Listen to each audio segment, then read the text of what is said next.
Welcome back to Warrior's Den, episode 110. The guest today is Kfir Itzhaki. Kfir is the founder of INSTINCT, a psychology-based Krav Maga organization. He is an author. He is a Israeli hero, a former special force operator in the unit Duvdevan, and a counselor of sorts. We get into that. To get into the head of Kfir a little bit and this episode, here is a little clip. I truly believe that every person could become a hero. And I wasn't a hero in my life until I did stuff and learned how to do it. And I can teach it. And I teach it, and it's possible. You don't have to be born with it. It's not like a degree or something. You can develop it like a muscle. Mm. And if you will do it, then you're going to be happy, because if you are not suffering from anxieties, then you're happy. You clean anxiety, you're happy. Obsession. So everybody can be their own hero if they want to be and be a hero for other people. You just have to learn. His words are very great, even though I didn't quote it exactly.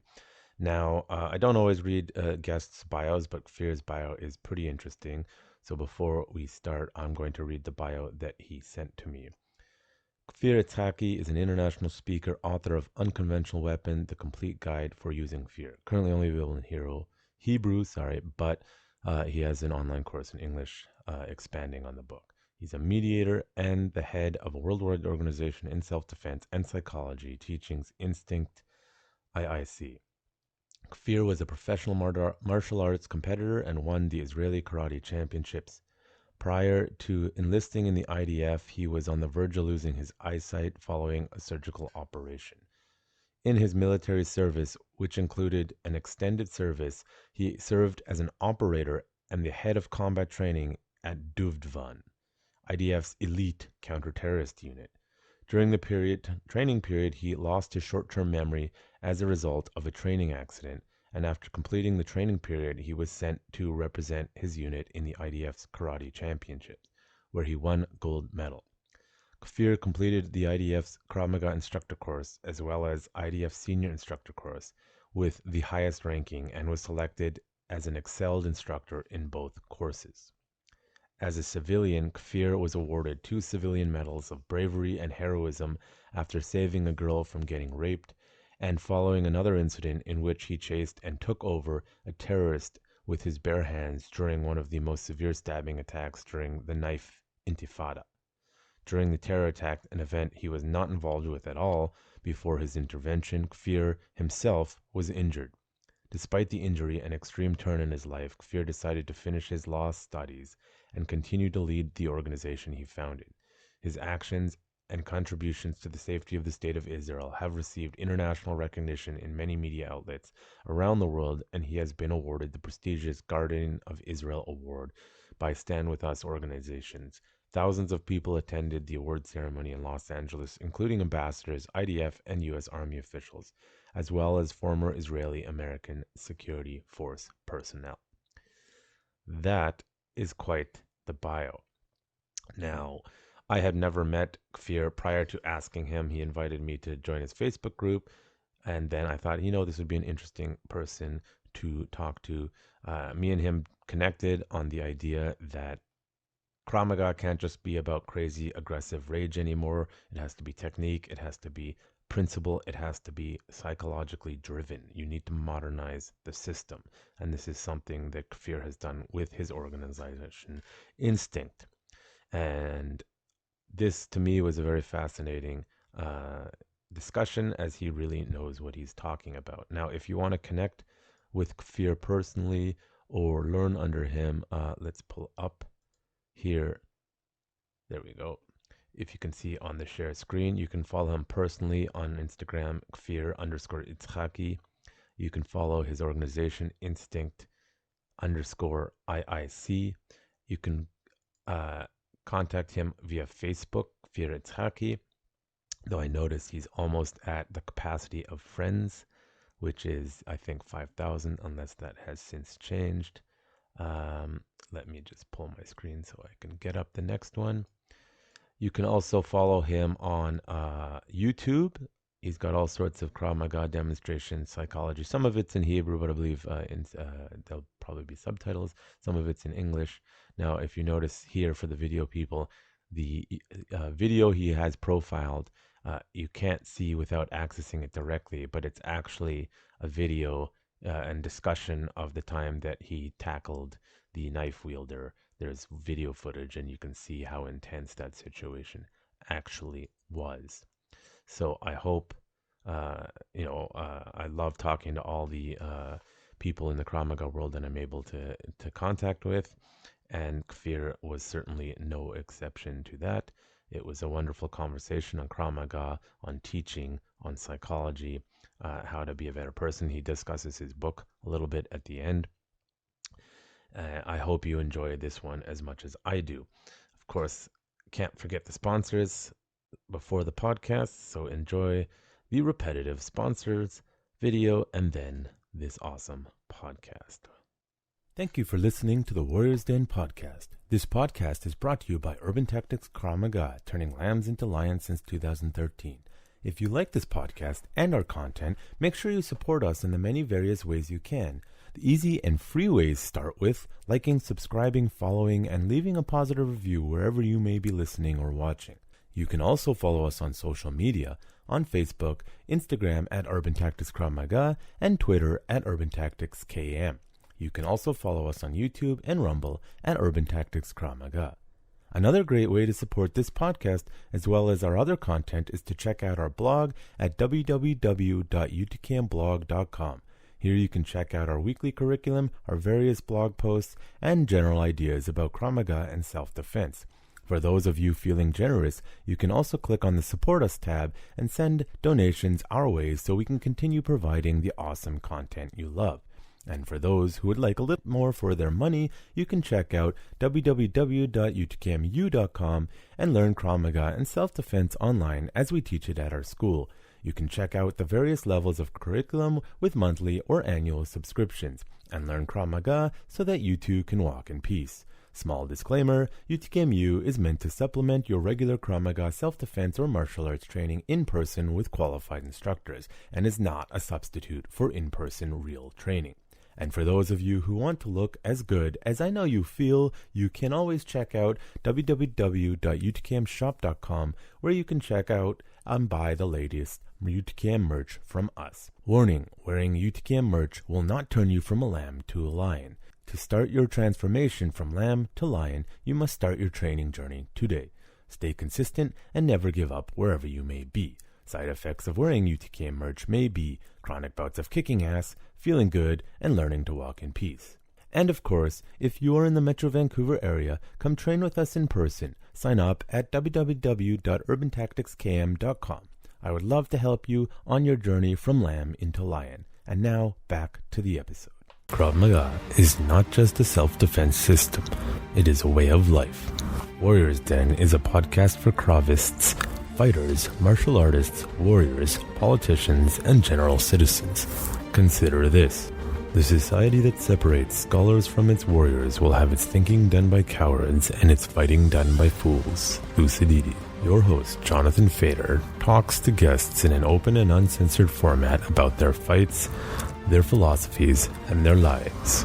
No topic is taboo, and the conversation may start in one place and end in another. As the quote suggests, you cannot separate the warrior from the politics and the world around them, as a true warrior must be a student in all forms of art and science.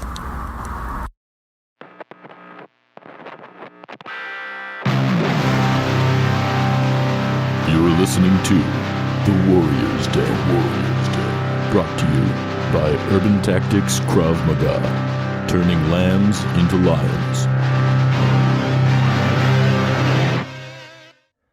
Okay, welcome back. I am here with Kfir Itzhaki, Kravist, martial artist, author, and psychology and self-defense expert. How are you today? Good. How are you, Jonathan? I'm doing great. It's a good day for me so far. And now even better, of course. So I thought a good place to start, as I often do, is where does your martial arts and Krav Maga experience start in your life journey? At the age of 5, I began practicing martial arts. And just not the regular way, because my dad was really, let's say, obsessed on the training. It wasn't like another, you go to ceramics, to piano, to guitar, and to karate.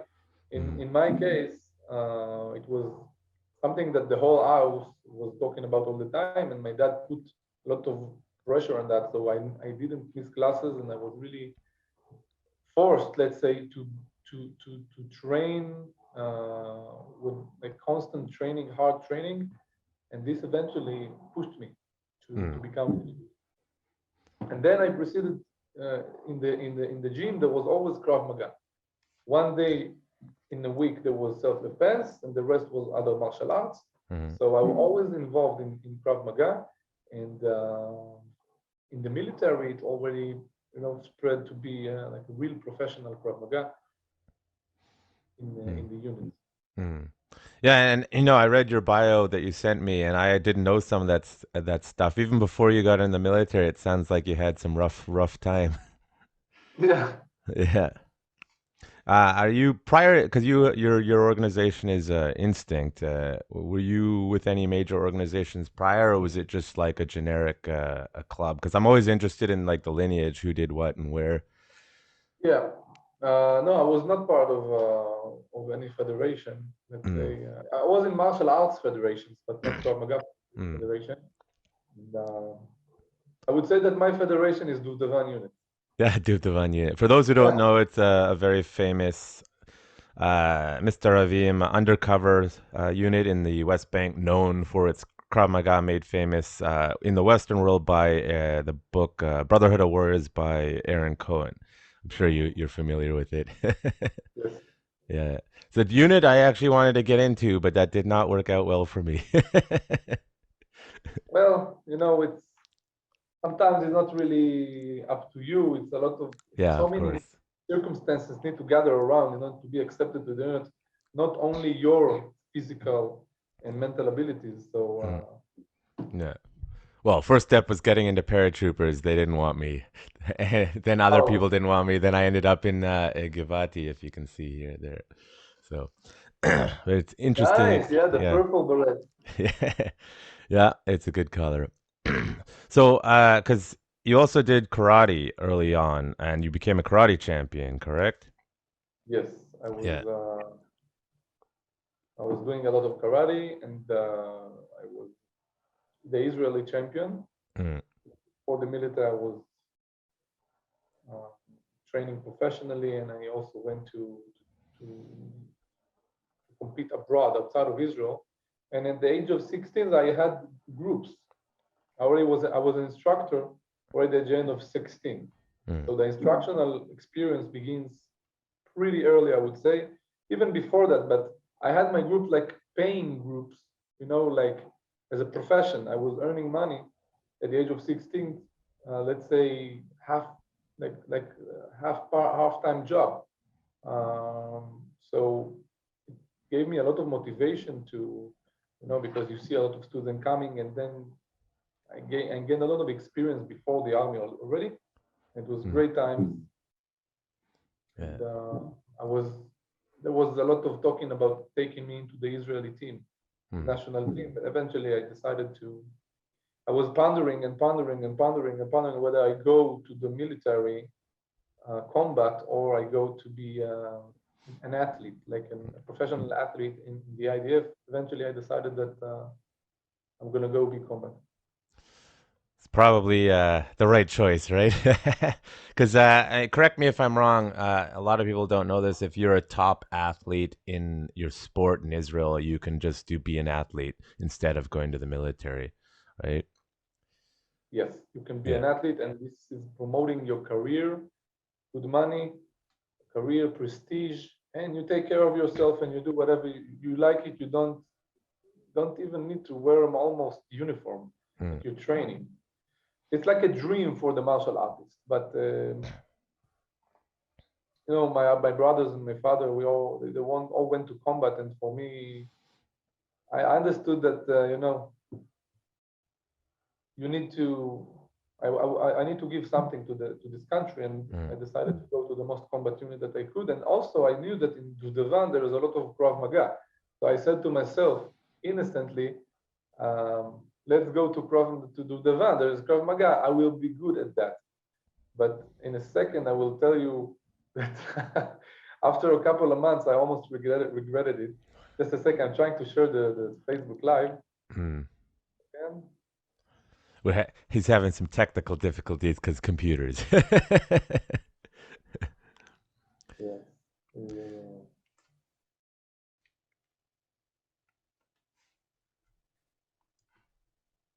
Okay.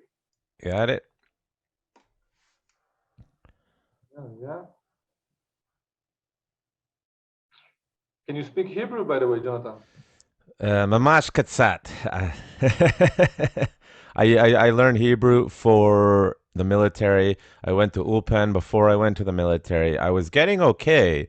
And then I ended up in a place where everyone spoke or understood English. And then in the army, my Hebrew went out the window because, except over the radio, I would just spoke English anyway. So that's surprising. Yeah. Trying to learn Hebrew, but you cannot, because the Israelis, we love to practice English, Yeah.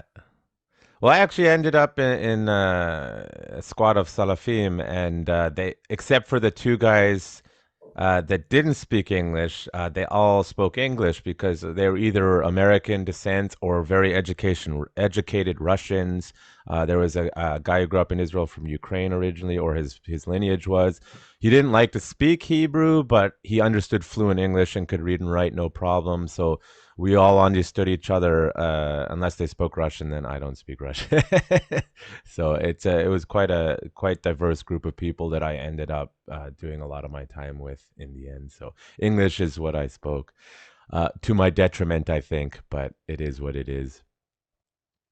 Yeah. So as I said, I said that Duvdevan would be good for me because I know Krav Maga and martial arts, etc. But in the end, the training, the Krav Maga part of the training is a very fundamental part of the training in Duvdevan. And for me, it was a nightmare because of my experience. So the commanders liked it, and they tested me, and they tried to treated me as a rabbit, like a lab rabbit. Yeah. How many people I can cope with, I can fight, I can take to the ground. It was like a fun for them. And it was like a show, they put in me a lot of people and fight, and it was a nightmare for me, and I hated it. But eventually it made me even better. And that was a pretty funny circle for me. Is it like they're just like, you think you're tough, karate boy? Let's go. Is it that kind of mentality? Exactly. I have one time, I will never, my stomach, my ribs, my right rib will never forget when we were doing gun training. One of my commanders came by surprise and gave me the strongest hook I've ever received. And I could, and it was funny for them. Let's see you now, tough boy. Let's see you now. But that was a game. Yeah, I mean, it can be very dangerous. I don't know if you know the famous magician from the 1920s, Harry Houdini. That's exactly how he died. He used to go around, I can take any punch, and then some guy sucker punched him and ruptured something inside, and he died, right? So, I often show old videos when I can find them of like 1970s, 1980s Krav Maga training from the IDF. I show it to my instructors usually. And I go, this is the image that Krav Maga still has today. But as we modernize, we can't do that all the time because what they found, they found it even in the military. It's $1 million per special force soldier, and you get injured halfway through. It's silly. So it's something I often get emails like, oh, are we gonna kick the crap out of each other? And then I'm like, not as a beginner, relax. And some people come in and they're learning the fundamentals, and they're like, this isn't Krav Maga. I'm like, yes, it is. And you build them up because the average person is not a special force soldier, but everyone likes to think they are. So it is certainly an image that Krav Maga needs to fix a little bit. And as you can speak for yourself as how it can be quite detrimental when we train like that all So the many time. injuries. Yeah. So many injuries. Myself, I was injured, like severely injured, a couple of times. And so many injuries, the people that I know that left Duvdevan unit because of the lack of supervision. Like this is the bad part. Mm. When I was appointed to be an instructor, the first thing I did was eliminating from the book of Duvdevan, rewrite and eliminate the drill that made me lose my memory. One time I lost memory, and it was such a dangerous act to do. Doesn't work. Yeah. So we had some formation, like uh, corrections to do, and we did. Yeah, because back then they didn't. Well, some people did, but they buried it as a CTE. The more head trauma you get, the more you're unable to function. Right? I'm sure you know all about that. And I think it's only in the last 5 to 10 years people have started to talk about, hey, even professional MMA fighters, it's like, hey, you can't keep hitting each other in the head in training all the time. It's just gonna wreck your career. It's like those professional fighters who have an indestructible jaw, cannot get knocked out. They like to brawl, and within 5 years, they're getting knocked out every single time. Usually, it's just not how we're built, right? Now, I wanted to go ask you because you did Krav Maga and karate. I often find with some people who train heavy in traditional martial arts, they have difficulty with the self-defense aspect when integrating a traditional martial arts and self-defense application. So how is that sort of experience for you? That's a wonderful question, and this is a wonderful topic because it's a little bit silented, let's say, I would say. Yeah, there is difficulty. And I would say that the more, the more traditional martial art, the more difficulty to cope with Krav Maga and self-defense. So karate guys, including me, they have less potential to become, let's say, fluent in Krav Maga because they are very stiff, very structured, very, let's say, square-minded in regards to the way your body should move. For example, in karate, you cannot hit the face with your hands. You can with your legs, but not with your. So this is it's creating a blockage for your brain to function in real time. Okay, and I had to cope with it. I was successfully coping with it because we had a lot of Krav Maga in the training, as I said, once a week. But still, the transition between the Krav Maga and karate had some difficulty. We had some difficulties. People who come from Muay Thai or kickboxing or MMA, they have less difficulty. People who come from Tai Chi, they have more difficulty. People who come from ballet, more difficulty. So it's just like the rigid nature. It's like I actually have a good story now that I'm remembering. I was teaching at a university and this kid came in and he'd been doing, I think, Shotokan karate for many, many years. And if you're watching the video, you can see he did the very low stance with the hands like, like that, away from his face. And I had just been teaching sort of a fighting stance or like hands up, protect your head because friends, all sorts of reasons. And every time I'd say, okay, fighting stance, his brain immediately went to the karate stance where his hands were down by his hips. And I was like, so do you accept my explanation of why you want your hands up by your head? He's like, yes, it makes a lot of sense. I'm like, okay, so let's try again. Fighting stance. And every single time he just could not break his body's movement. And I'm like, you're going to get hit in the head if you keep doing that. And it's just, I think that a good story to emphasize. If you're really into the traditional martial arts, it really gets in there and it makes it difficult to adjust. Yeah, I agree. Yeah. So where does psychology come into your journey? I experienced a lot of stress times and fear and anxieties and on operations and also as a civilian. And I was able to understand, I recognized that I have some kind of a system, like I do something right, because almost every time that I'm confronting a stressful situation, I know what I'm doing, as opposed to a lot of people that I saw that were having difficulties.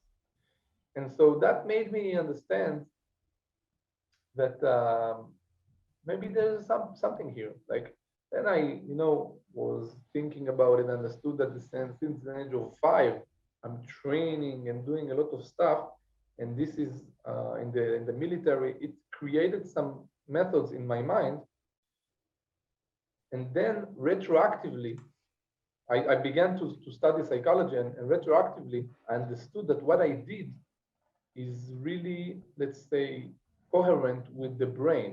And like I understood that the brain has some keys that you can work with it, the fear mechanism in particular, you can work with it, and you can also have it as your enemy. And I was able to do it, and I retroactively understood what I did, and then this pushed me to research, to begin a big research on myself, and then it spread to a lot of people, to colleagues and friends and the work and in the organization. I was really curious to understand what I did right and modeling people who did it right. And so it basically I would say from the experience in field, I saw the difference of reaction between people, and I said, I want to know what's going on in their minds. Why aren't you succeeding and he is succeeding? And this, it's not a game, it's life or death. I remember one time on an operation, they couldn't take down the terrorist, like physically, to arrest him. Not because they don't know the technique, because they were freezing, they were afraid it was like a big terrorist, and they know the technique, you can do it. But still the fear was controlling them. And the more cases I faced, I understood I have to investigate the human mind. The combat psychology in particular. So in the combat psychology, let's say I did my own small PhD, and then it elaborated to many other aspects. And today I'm relating it to, I'm working with a lot of, let's say, disorders, anxiety disorders, panic attacks, phobias, OCD, obsessive compulsive disorder, depression, obsessions, broken hearts. Like, by the way, this is my clinic here in Israel. I have my own clinic where I get people with a lot of different challenges in their lives. And I would say that the combat was a strong motivator. And for me, this is something that I want to tell to all our listeners. One of the best ways to be happy and healthy in your mind and soul is to train Krav Maga and to train martial arts. And what is the reason? The reason is, first of all, body in movement, your spirit is in movement. If your body is moving, your spirit is moving. And a healthy spirit is a moving spirit. Like if you don't do anything all day long, step by step, you will become depressed. And when the mind understands that the body is moving, it says, okay, the subconscious says, if the body is moving, it means that something good is going on. We are always in a movement. Okay, if we're in a movement, then everything is okay. We are moving on, and then I will be happy, I will be motivated and with energy. Because the subconscious does not differentiate between reality and imagination. This is why you can do a test with me, the listeners, right now. Throw your hands into the air 5 times, strong, fast. Immediately, your mind will receive the command. Something good has happened. And it doesn't matter if you know that it's a game. It doesn't differentiate between reality and imagination. The martial arts and the Krav Maga, they're bringing so much value. I don't care about the techniques now. I'm not talking about the techniques. I'm not talking about the cells of security even. I'm just talking about the movement of the body. This is the first idea. Second is the self-esteem part. For men in particular, we have 3 topics that we confront throughout our lives. And some of us try to keep it silent. They're ashamed of it. They're afraid to talk about it. They're afraid to say that it's a challenge. You want to know the three? Sure, of course. First is um, Krav Maga, like street fighting. We have a fear that someone will attack us, and we don't feel we don't feel superior most of the time. Even us instructors, we have sometimes our times that we are afraid. We're not secured with ourselves, and this is because this is a very fundamental part in our lives, because we need to prove our manlyhood. We need to prove that we're strong, we are capable, and we can protect the children, the wife, and whatever. And this is a big topic that you have to have it in your life. You cannot just be a successful businessman and not coping with that, because you're not coping with that. Something will, something will tickle you. It will bother you. You have to deal with that. Another topic is women. Okay, your relationship with women, your ability to communicate with women, to have intimacy with women, to have romantic with women. This is another part that is, let's say, bother us, and we need to confront throughout our lives. Some people take it to the extent, so they are trying to be with as many women in their life as possible, which of course this is excess and harming them. But because this is a territory that we need to confront and deal. So the women part. The third part is the money part. Making money. And I would say making money / career, having a successful career, which is usually goes together. So, because you need to be capable. So money, women, and Krav Maga. And we are Jonathan and all listeners, we are in charge of a very, very important part, Krav Maga. Yeah, that makes sense. Like for me, I can speak for myself. I've always been hot-headed, I guess. A very aggressive person naturally, which it worked out from a self-defense perspective as a much smaller person. It keeps people, the predators away a little bit. But I remember when I was in high school, I only got in one fight. The initial conflict was like a legitimate self-defense. I said something, they attacked me.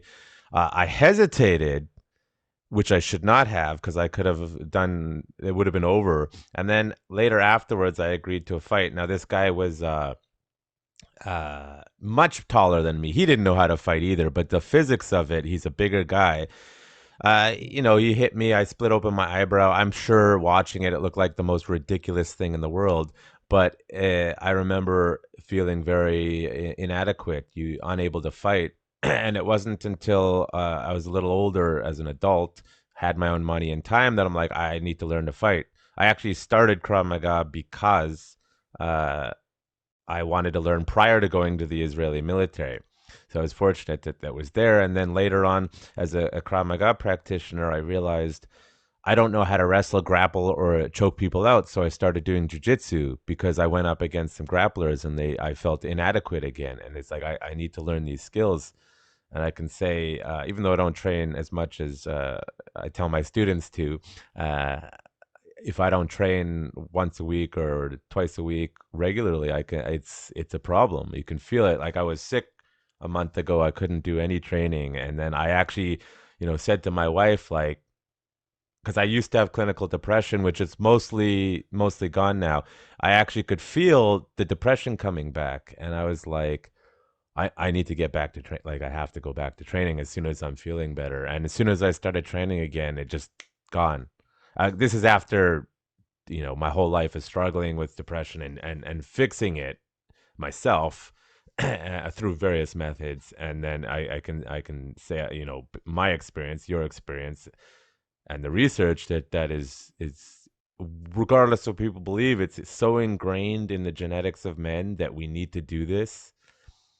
And unfortunately, I don't know. Well, so Israel is changing a bit, but here it's being removed from schools. It's being told still by a lot of circles like it'll make you more violent.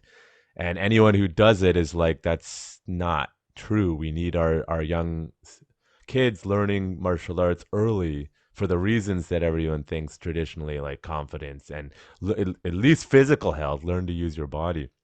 So I can definitely agree with your sentiment there on those topics. Okay. Yeah. Um, now, just I to would say hmm? it's even it's I would say it could actually save your life not on the street but at home, Hmm. in relationships, in your friendships, in your work, because this is such, as you said, such a fundamental need of your spirit, the movement, the physical movement. Hmm. So it's not something like a privilege. I would say it's like the bread and butter of mental health. Hmm. Yeah, definitely. The research also indicates that. Now, just to clarify for anyone listening, are you a clinical psychologist or a counselor, or what is exactly the exact education or title? Not that I care, but some people Yeah. might be interested. So I'm not a clinical psychologist. Hmm. I have a degree in law, but I didn't took it to, let's say, to the official academic Hmm. channel, because I understood that this is not where I want to be. This is too slow. This is, I would say, like there are the advantages, but I talk about it a lot in my book, the differences between classic psychology and not classic psychology. So I did a lot of internships and courses in the whole world of psychology, and so I did basically I consuming so much knowledge Hmm. and also implement it really fast, because remember that all of these years I'm training people. Like I never had a time when I just learned. It was always Hmm. and learning and implementing it on people, on myself, and this helped me gain a lot of experience in therapy. Hmm. Like there are some stuff that I'm not legally, no, I'm not giving pills. I am not, I'm not a psychiatrist, so Hmm. I'm not going there, and I'm not treating people, let's say, with no schizophrenia or MPD, multiple personality disorder. This is not what I do. This I leave to the professionals of psychiatry. I go and on the line of that, but what I'm allowed by law, Hmm. uh, and uh, and I learn a lot from. I have colleagues who are clinical psychologists and also clinical or psychiatrists. I have a psychiatrist. One of my of the men that I have I do personal process with, like therapy. He has a psychiatrist, and I work together, like partnership with the psychiatrist, to help this person. So we are actually, you know, working together. So I'm, Hmm. let's say I do it. I enjoy all of the words. I'm not concentrated on one classical way. Yeah. No, that makes sense. And when I said I didn't care, what I mean is like the titles, because a lot of people get obsessed with, do you have a PhD? Is there a title? But your testament to that is that if you do your own independent research, we have the internet nowadays, thankfully, you can become very effective at helping people in these ways.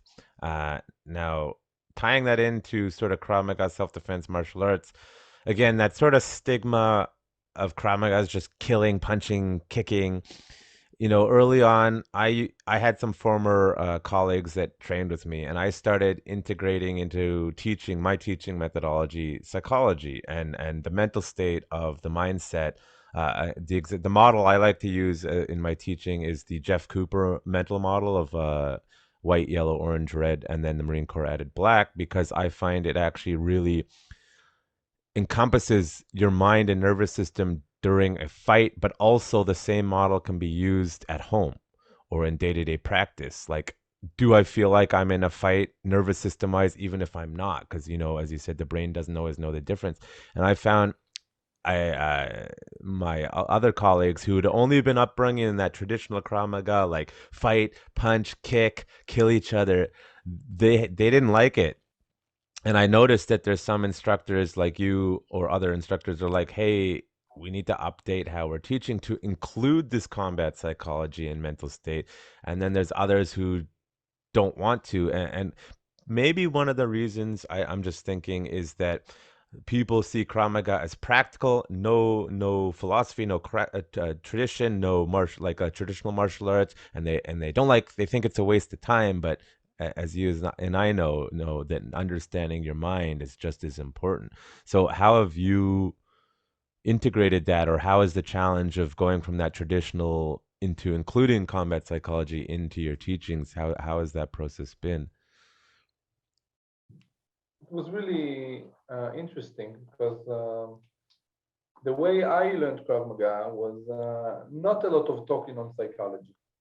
Like, for example, in the unit, we just train Krav Maga, but we don't talk on Krav Maga too much. Like, we are doing it, you know? Mm. And vice versa.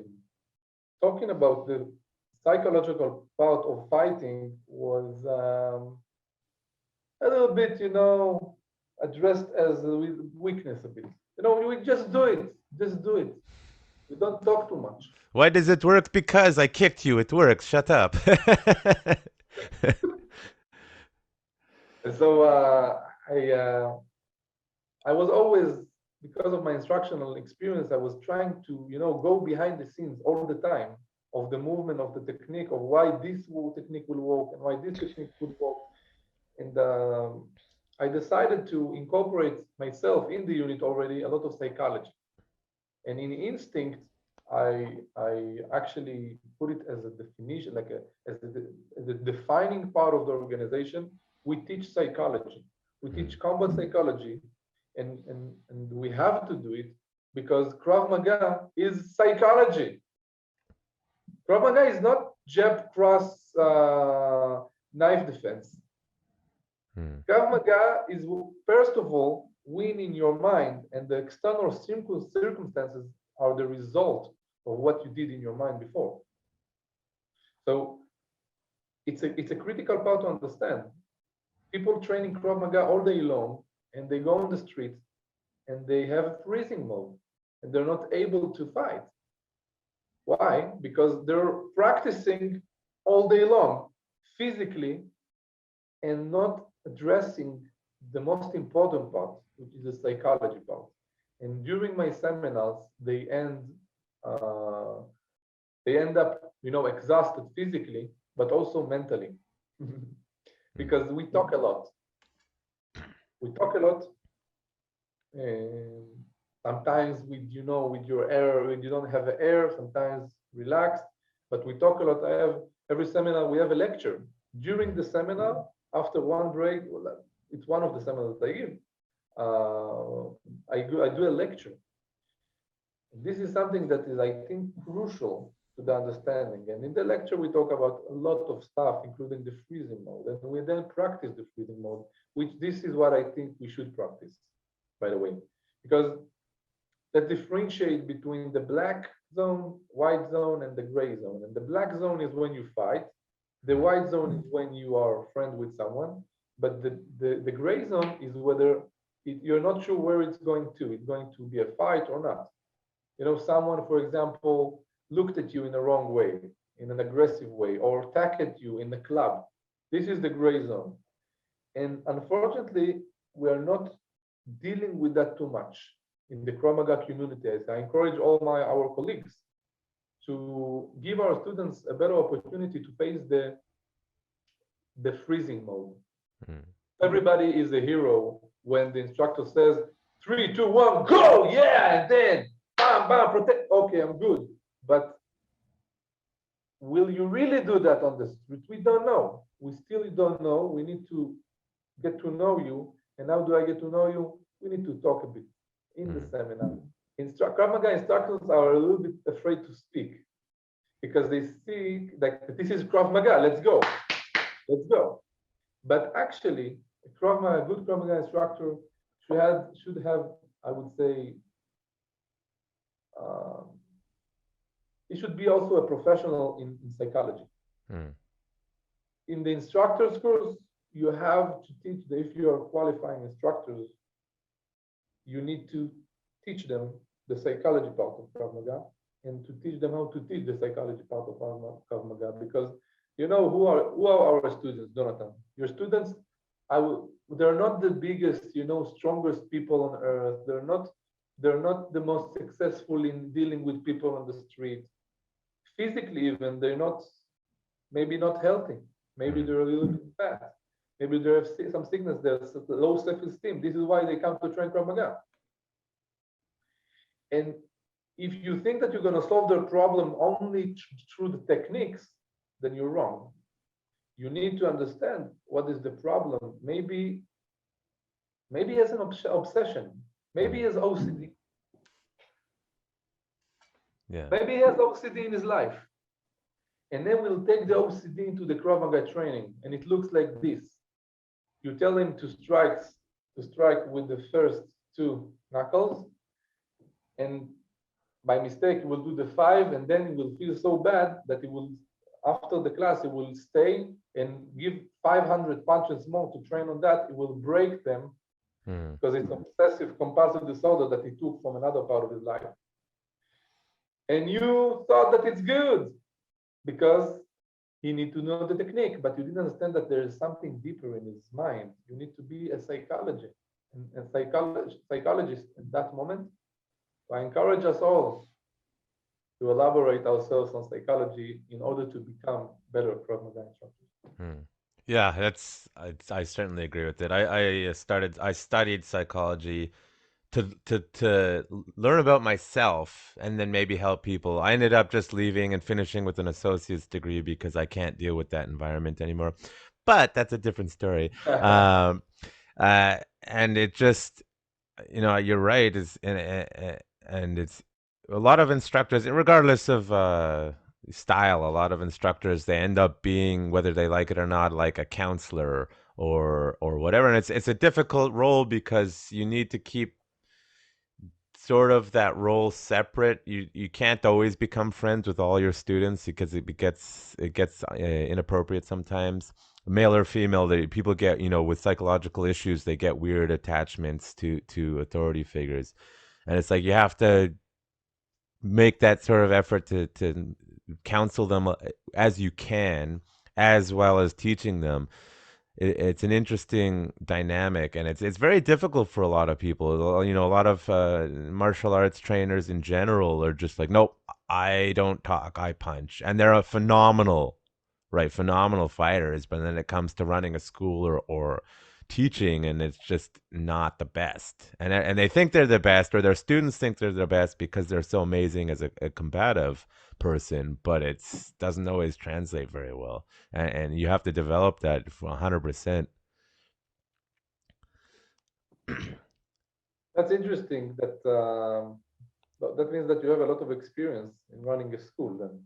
Yeah, 10 years or 2012. Lots of mistakes, lots of screw ups, working through my own personal emotional problems. Uh, it's been quite the challenge. And ironically, not that I was expecting to, I got married recently, and that seems to have grounded me a little bit, so that I have that yeah, it's stable. As someone with mental health problems, it's given me a stability in my life that I was lacking, and I feel like that stability resolving my own problems has actually made me a better teacher, unrelated. So it's that journey. It's just always, even if you screw up constantly, which I did, trying to be a little bit better, Your ability, your honesty is highly appreciated. I try, yeah. Krav Maga instructors are trying to sustain and to project a strong image, an unbreakable image. Yeah. You're doing the opposite here, and I think this is exactly what could, and I'm sure that your students are getting a lot of value from that you are able to convey your feelings and your as you said, depression or whatever, and this is highly appreciated. And I think that a breakthrough in your instructional career, because when you confess on such things, then your students are doing as well. And so I encourage you to do that. And Hey, myself, I do that. I talk about my fears, my anxieties, and my obsessions, and of course how to overcome. And there is a way to clean anxieties. You can do that. You can just invest and do that. yeah, I mean, I started this podcast as an example many years ago, very early in the days of podcast, just throw it out on the internet. And then I stopped due to instability in my life. But then I started it again during the pandemic when we were locked down and my students couldn't train. And I wanted to connect again with the people and reach out to people because people were losing their minds and they needed to hear something and get something when they couldn't do anything, if that makes sense. And I'm happy I started it again because I like talking as a good Jew, talk and discuss and debate. Just like you Your getting your instructor, legal degree. your instructor in Yeah, body and mind. yeah. Now I did have a question because this is I still struggle is how do you replicate that freeze training in class? Because just observationally, it's a story I tell, so my listeners are probably tired of it. Is that when I was in the military, a miserable experience for me too, but it was, and we did an exercise once where they took away the food for 3 or 4 days, and they kept telling everyone, "Hey, you guys are getting food. You guys are getting food." And we're not sleeping, and we're physically exhausted. And then you started to see the mental breakdown of the Spitzim, the people who are supposed to be the best. They keep getting promoted up because they do what they're told and they're likable. And I noticed that they fell apart. A lot of them, not all of them, but a large percentage of them. And then just in personal experience, I have another story. I went on this lake once to rescue one of our boats had been washed away. And by the way, I'm terrified of water. I hate water. I can swim, but I don't like to swim. And I'm like, we need to get this boat or we're stranded here. And I said, who else has got experience on the water? I don't have any experience, just too much confidence. And we went out, and the waves are like huge in these dinky little boats. And it was getting extremely challenging. And I noticed the guy who came out with me, he's a big, strong guy, just couldn't handle it and started to break down to the point where I'm like, this is actually a very dangerous situation. If you start panicking, like we have a serious problem. And I had to just not like figure this out in the fly. And what I tell my students is, I can teach you all I want.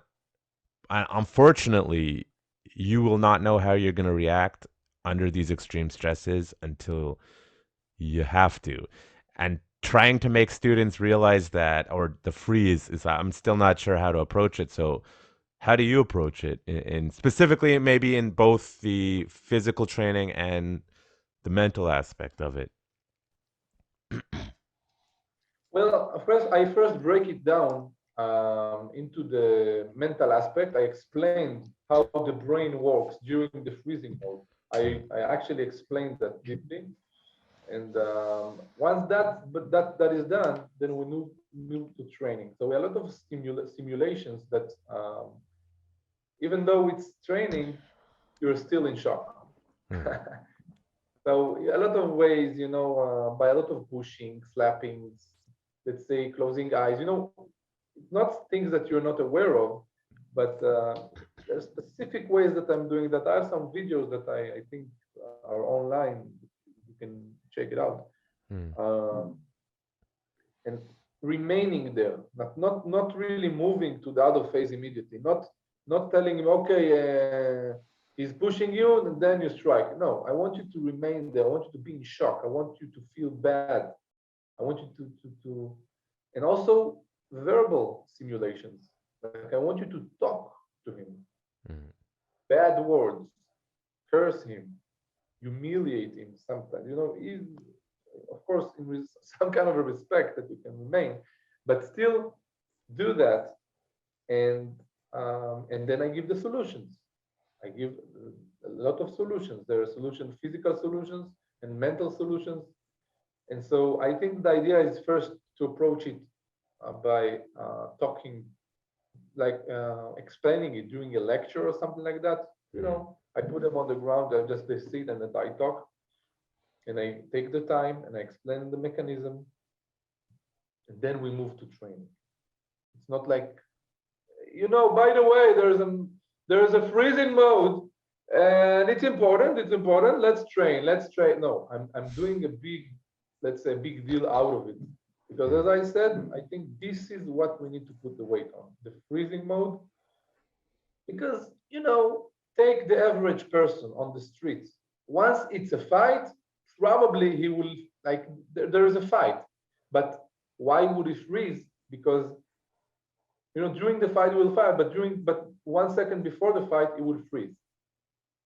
And I don't want him to freeze. I want him to react and maybe initiate a strike or initiate an escape. And I want you maybe to stay there to negotiate. Because the fight itself is not something that I'm too bothered of. I'm bothered from the freezing mode. What happens before, 1 second before, how you deal with that. Okay? Yeah, makes sense. Now you said negotiate at the end. So I'm from Canada, and we grew up until recently, we're very nice, polite people who don't want to offend anyone. But I am not like that as a person. But the de-escalation aspect of self-defense is almost one of the hardest things to teach. You can tell, I tell you, de-escalate, use your words, but then I'll say, listen, I am terrible with my words. In fact, most of the time I antagonize the person without realizing it, and then I have to be like, oh shit, I need to calm it down again. Why? But you're a nice guy. What are you talking about?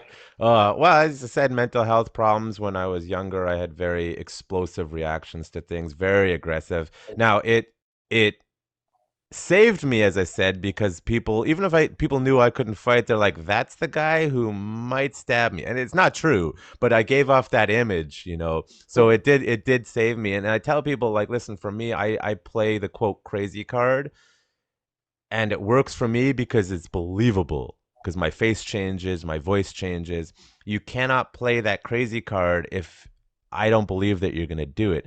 So the de-escalation, the words, use your talking voice, as the Canadians would say. When the reality about the de-escalation, I have met very few people, even trained, that are actually so good at that they can calm anyone down, and it's a skill on its own that is so rare. So how do you integrate teaching people to de-escalate, even though it's like the most impossible skill on the planet, if you know? Well, I'm afraid that this skill, the average person who goes twice a week to a Krav Maga class, I'm afraid that this is not enough, because you need to transform your whole character in order to respond correctly. You can learn it in Krav Maga, but if you're an angry person in your life in general, then I don't believe that the Krav Maga training itself would be enough. I suggest that you will incorporate going through some mental process of controlling your anger, of using your fear correctly. Go and get a course, go to a workshop. My abilities as a Krav Maga, let's say, practitioner, as a fighter, let's say, are not because I have good technical skills. It's not the reason. The reason is that, well, it's part of the reason, but another reason is that I invested a lot in myself, on my character, and I still do, and in controlling your fear, controlling your anger, your jealousy, your solving your obsessions, your obsessive circuits in your mind. And this is a good fighter when you're investing in yourself, not only in the Krav Maga class. You see great Krav Maga fighters who take them on the street. As you said, the vibration they project is so aggressive that they are provoking fights. And your best fight is the one you prevent. What have you done? Your Yeah. best fight is the one you prevent, and you don't want to fight. And because you didn't, and you relied on your Krav Maga training and you trusted it as if it's the magic, then it's not enough. You need to go on and invest yourself in other territories. Yeah, that makes sense. That's it's a challenge for many students because they, I can barely find the time to come to class, and then I got my family, and then I got my school. Students love to use school. You know what I tell the students all the time? I'm like, are you aware of all the research that shows that if you get enough sleep and you exercise, you will probably do better in school, and studying that extra 10 hours will probably make it worse for you. And they just look at you like you're crazy. it's Yeah, uh that's it's it's hard to convince people to change all habits of life, mm. but this is our role, is to you see, this is a podcast on Krav Maga, right? But On anything, but you can honestly, you can talk about anything. My guests are used to me I talking about anything. this is the beauty of your podcast, because Mm, it's not a Krav Maga, classic Krav Maga podcast. I would say we're talking about the whole atmosphere of Krav Maga, and in order to be a good fighter, you have to invest. And I encourage you guys, listeners, don't rely on your training. This is not enough. Twice a week, it's not enough. Go to see a mentor, go to see a coach, go to take a course all the time. Be in the movement, and so it goes. There's a harmony.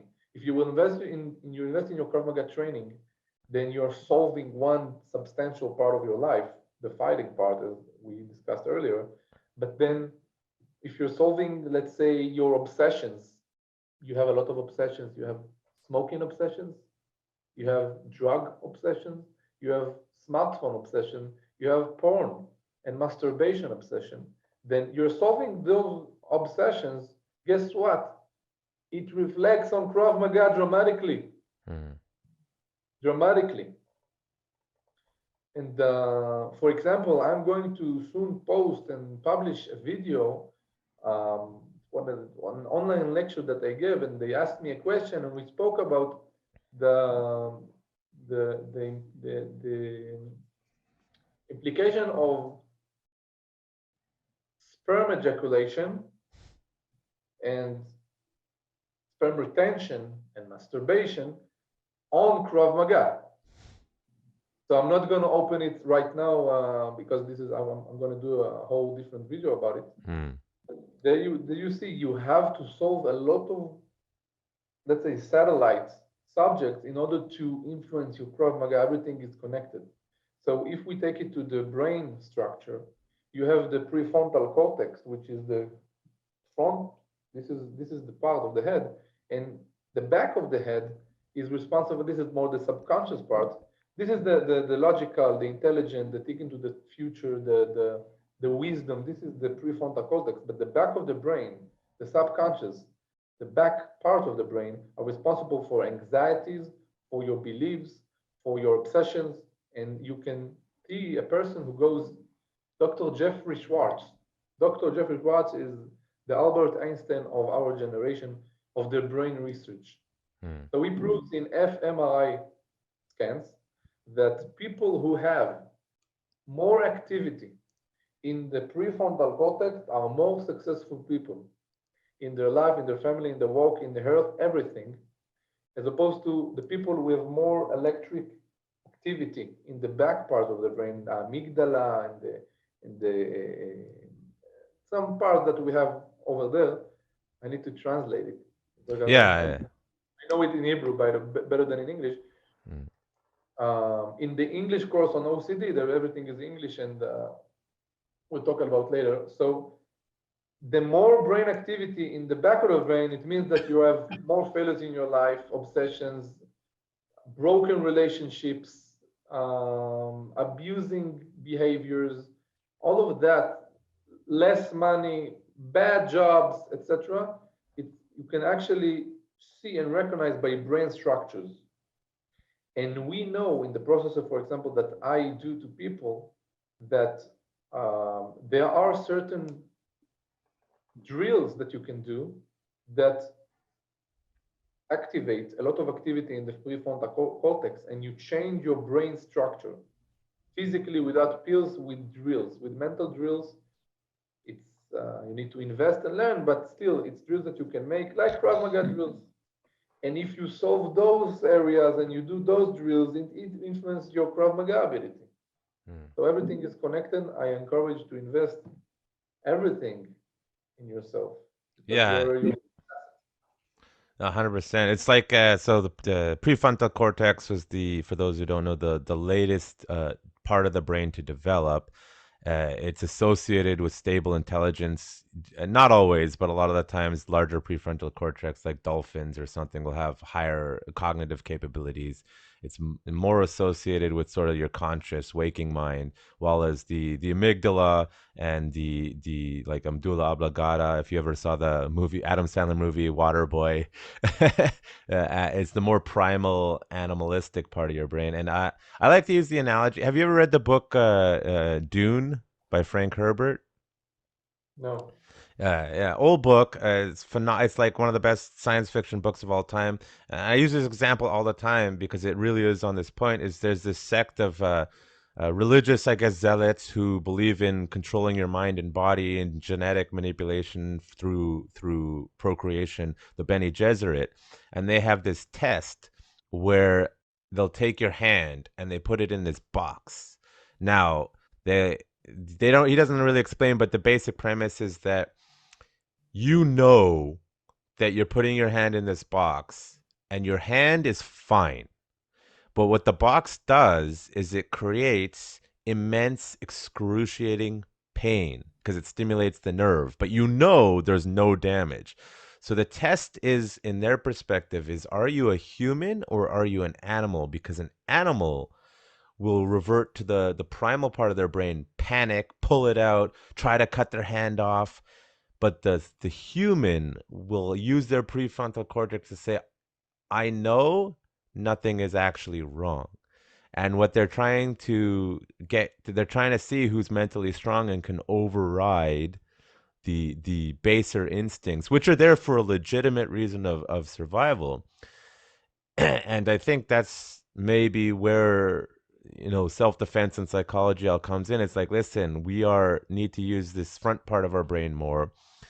It's also why people who have a lot of head trauma, particularly the front part of the brain, are more aggressive. I think it's just genetic for me. I didn't get hit that much, but it's just fascinating the why. Now, as we were joking before, in the Krav Maga world, it's like, why does it work? Because I kicked you and you said, "Ow." Shut up. But it's like almost the Israeli methodology is so brilliant yet so, I want to say, ignorant, for lack of a better word, because through lack of resources, time, and money, Israelis had to figure everything out really quickly. And they found the solution of training methodology that's amazing, but they can never explain the why. And now we're kind of in this position where it's like, okay, we know it works, but why? And we're like reverse engineering it back through understanding the psychological processes, and which unfortunately means half, let's say, the good instructors, yes, there's a lot of bad instructors out there, half of them probably are like, I just spent 20 years learning something, I don't want to relearn new stuff, and they don't want to learn to re-explain the why, which is a pain in the ass for everyone. Which is why, side note, I have an issue with the trusty experts, because sometimes people who spent their whole lives doing something don't want to change when a new piece of information comes along. I would say we're kind of in that revolution in the Krav Maga world, because there's a lot of people who want to integrate this stuff, and then there's a lot of people who are like, I'm not doing that. If any of that makes sense to you. That's a very important, let's say, message to instructors today, that the instructors who will stick to their ideas will be stuck in the past, and they will be extincted. And you can see that. You can actually see that, they're less popular, they're less let's say, have less students because of that, because there's time, and the world is now growing up. We cannot no longer rely on things that are prehistorical in Krav Maga, and you need to always evolve. And I can tell you that I'm willing to hand over, to throw the take. This is the curriculum of instinct. Yeah, I'm willing to take it, tear it apart, and throw it to the garbage one day if I found that it's the right thing to do. Like, we need to disattach from the emotional part, disattach emotionally from the techniques and from the legacy of my older instructor who was the creator of the whatever Krav Maga in Israel or in Canada.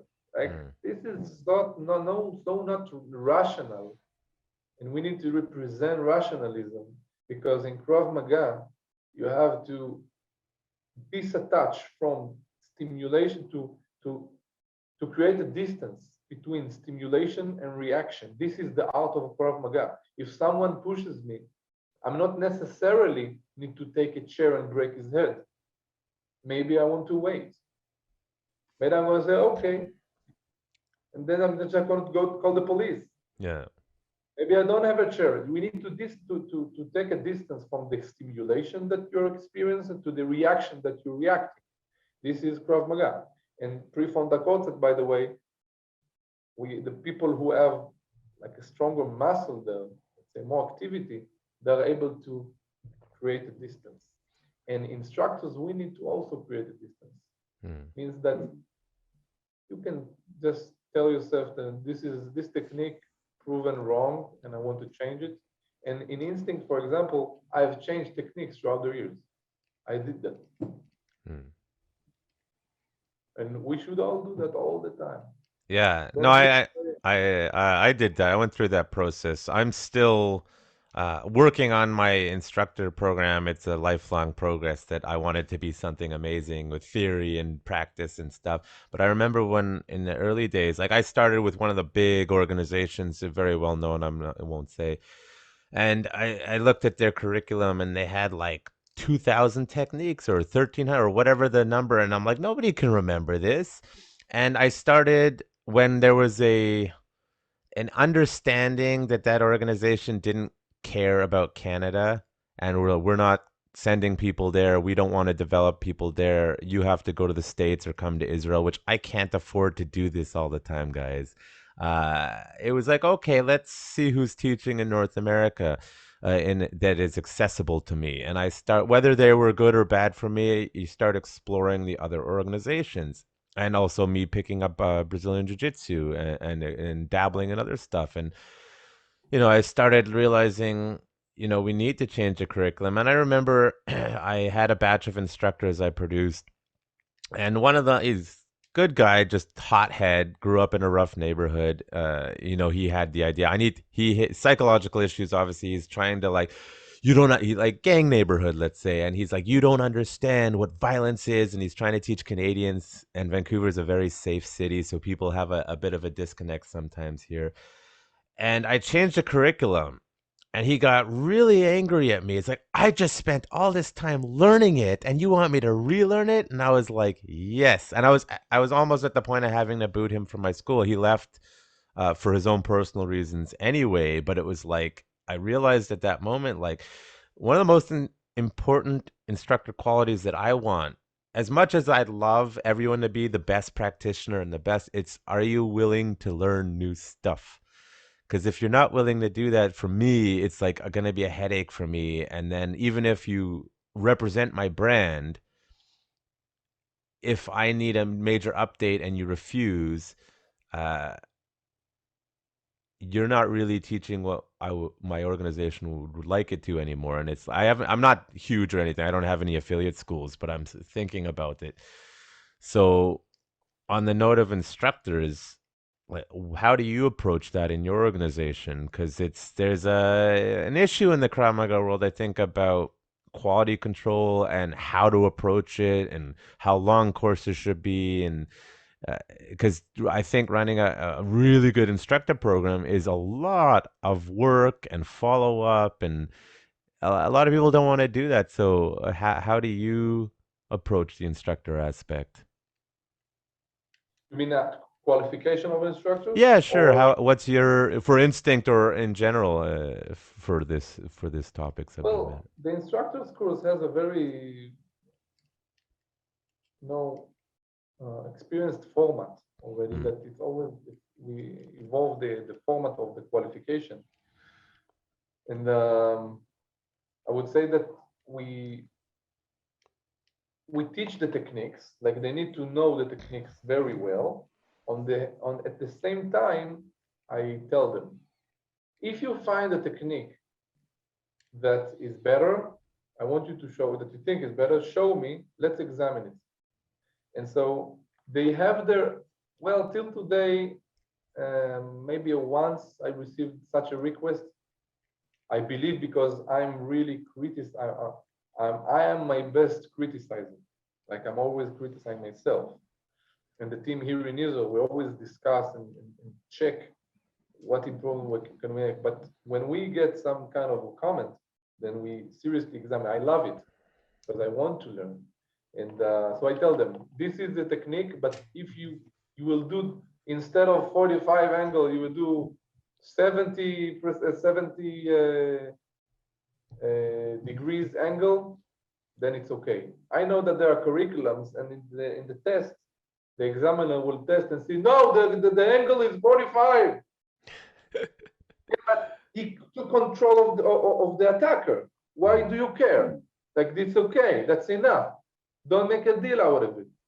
As long as it was not like a bizarre movement that he made that made him lose a lot of time. And I will tell you again another thing. If he did something and it was a good improvisation, then good. It means that he's a good fighter. I don't want to fixate his brain and tell him, you have to do this technique. This is not the Bible. So the technique, I would say, is the heads up. This is a good term to say, heads up. Like direction. This is the direction. The technique is the direction you need to go. But the principle behind the technique is more important. Yeah. I put emphasis on the principle, less on the technique. We have specific techniques and we do a lot of demonstrations, but we really examine the principle. And if you did a mistake in the principle, then I might fail him in the exam because he doesn't understand the movement. Yeah. It's the it's first principle approach. Right? Elon Musk was going off about first principle. It's like the basics of the structure. Do you know who John Danaher is by any chance? John, what? John Danaher. He's a jiu-jitsu coach. I think I heard it. Yeah, look into him because they say this guy is he used to be, I think, a new NYU philosophy professor. So the guy is a brilliant human being. Wow. But he got into martial arts. He's a Henzo Gracie black belt.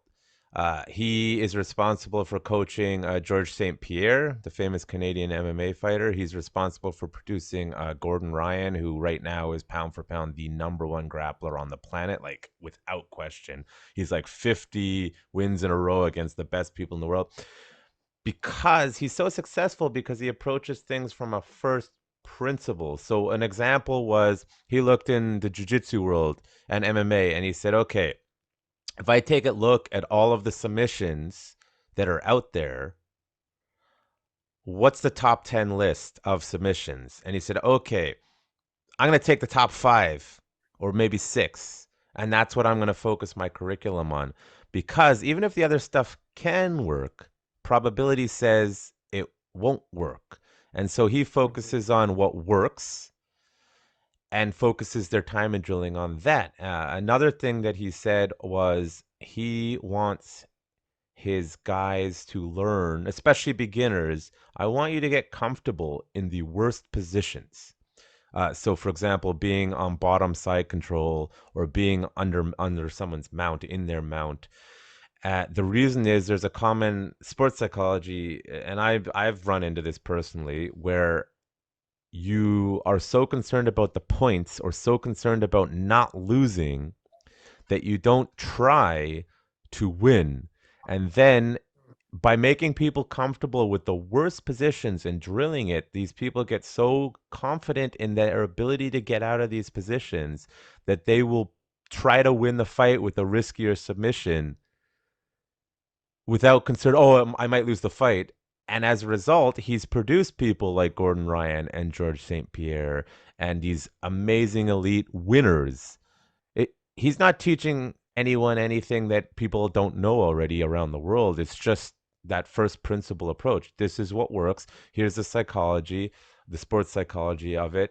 He incorporates physics as well, levers, wedges, uh, alignment, and stuff, as well as why a technique is, from a human engineering perspective, more efficient than not. And I was introduced to this sort of concept.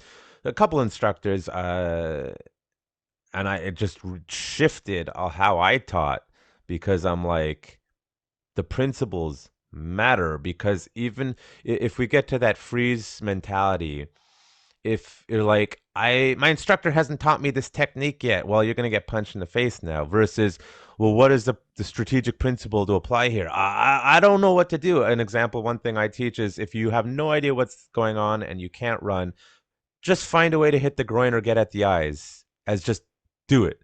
And so, because the curriculum, even if you have a small curriculum, that freeze, that panic, it's like, I don't want to do. But if that principle of groin eyes, just get at them, kicks in, they'll figure out a way to fight through it, if that makes sense. You're right. Principle, and it's an interesting story about this man, this person, and this is what we should focus on: principles, not only techniques. And if you have, for example, as I said, during an exam, or don't, I want him to feel freedom, the student to feel freedom to move interestingly in other ways, not creating OCDs on certain movements. Okay, I want him to not eliminate his instincts, because another mistake that we're dealing with Krav Maga is trying to eliminate instincts, to changing the instincts. And when you're trying to change an instinct, it doesn't work. If you're trying to learn a new movement, then you repeat it 10,000 times, for example, okay? Repeat, and then you will do it good. But an instinct you cannot change. An instinct you cannot change. If I'm going to surprise you, the instinct will take over and win. And so I don't want to change the instinct. I want to recognize, to put a title on it, and walk with it. So a lot of work that we do in instinct is trying to investigate what are the instincts for every single technique. For every single attack, what is the instinct? How the instinct of the human, of an average person, will react. And we take the instinct and we walk with it, like obsessively. I believe in the nature. I believe in your simplicity. And I don't want you to, because sometimes a person will come to you to 3-month training, right? Only 3 months you have with him. What are you going to do now? Try to change his instinct? Yeah. Yeah, that's why, like, I'm honest with people when they walk in the door. I'm like, everyone thinks they're gonna cut how long till I get my black belt? I'm like, you won't be here in 6 months. I don't tell them that, but that's the reality of martial arts in general. And I do focus on the principles with the beginning students, because I assume, statistically, they're not going to be around. And to develop the physical skill set, because as you said earlier, we're dealing with middle-aged women, parents, young teens with mobility issues, whatever. The whole world thinks we're always training well, for Israel, for example, right, they literally pick or streamline from high school, if they are able to, the top percentage of physical and cognitively capable people in the country towards the top units. It's a luxury that most countries don't have, and explains why Israeli special forces are so good compared to other places is because you literally pick the best people in the country. In other countries, they get who they get, and then they have to pick the best people of those people. And so it creates this illusion that that's who we're teaching to when really you're not. You cannot take the top 1% athlete and get used to training them and then go take that exact same method and go teach soccer moms. It doesn't work. And less and less, it's becoming less of a problem. But that's just how I think internationally Krav Maga was approached for so long, versus the other sort of side, the North American. I call it the American Krav Maga, where they turned it into a kickboxing class, and I'm like, that's missing the point because it's lacking the principles. In the end, because if I only have you for 6 months, I need you to understand the principles that will translate to decision making, because you're not going to stay here for 5 years, most likely, to develop the 10,000 hour rule, if that makes sense. But then let me tell you something, like surprisingly, from what I saw in gyms, in Krav Maga gyms in the US, you know, Americans, they know how to do stuff. Like they're, let's say, industrial. Okay. Oh, yeah. I want to focus on the positive part of that, because yeah, of course, it's hurting a bit the professionalism and the truth of the street. But at the same time, as you mentioned, they turn it into some kickbox training. This apparently, as you can see, this attracts a lot of people. You see, so I'm, as a father, would say, like if I'm a father of in the Krav Maga world, I would say I'm happy. Like I like the idea that I don't care how you bring people in, how you attract them to stay, and you can see, because they have 1,000 techniques in the curriculum and 1,000 grades. Okay, this is an it's an organizational decision to bring more people and to have them. And I in Instinct, for example, we have 8 grades, which is not a lot, but still, I don't think that, like, they have an important role. Let's say the industrial gyms that they have, like kickbox, Krav Maga, whatever. This brings people, and as long as they remain there and they train, it's better than they will go to a club, then they will go to, let's say, some other time to that only to the gym. They go to the gym. So instead of going to the gym, they're going to a Krav Maga kickbox class. Like, I think that we need to appreciate. I saw that in LA. I was in a gym in LA, a very big gym in Los Angeles, of a very famous Krav Maga organization, one of the biggest. And I agree with you about the industrial on the professional side, but at the same time, I saw so many people, and they're training, and they're amused, and they're having fun, and society, you know, social circles over there, and this pushes Krav Maga more and more, and I think that they're an important part as well, and we need to appreciate them also a lot. Yeah, no, I mean, that totally makes sense from a human factor. Getting people active and moving is always a great thing. I wonder though, in the States specifically, because yeah, I've been to some gyms in the big cities in America where they have like 1,000 students, which for if a Vancouver gym has 1,000 students, it's like, give me that magic. It's like, but it's also to do with, you know, population density in the US, because it's so many people. Like LA, it's like there's too many people there, or New York, there's too many people there. But also because I have some friends. They're in I'll just keep it vague.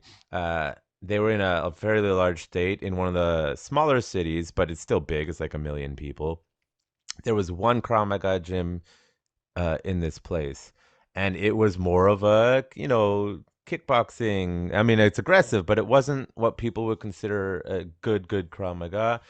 And there were some other issues, like they were certifying people with criminal records as instructors. And the colleague of mine who's a police officer and started exploring the Krav Maga world was like, I don't like this.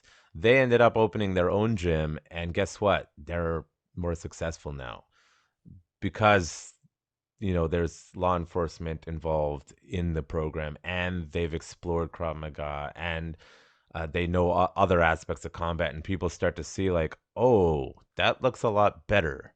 So it's almost in the States, it's that people just don't know what it should look like.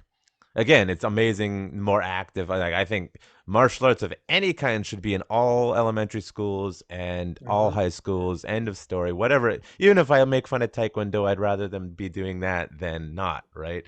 Um, and that's one of my goals of this podcast, though, is to sort of hopefully inform the global world what forget Krav Maga, what good self defense looks like, because there's a lot of even good martial artists out there selling stuff that is good martial arts, but not necessarily good Krav Maga, because maybe they're not talking about the principles or the psychology, or they can do it because they're a world champion, but that soccer mom cannot do it, so it's not so great.